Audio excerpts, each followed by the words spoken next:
big chill, cold air from the Arctic, is set to send temperatures plummeting in the coming days. A blast of freezing air from the Arctic is set to send temperatures plummeting across the UK over the weekend and into next week.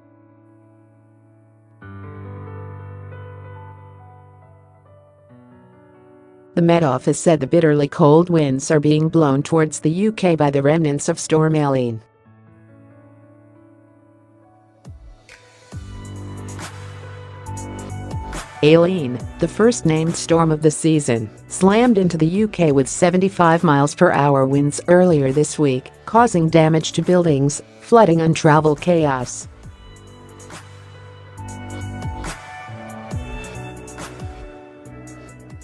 With the end of summer approaching, colder, more autumn-like weather is beginning to melt away hopes of a sunny September.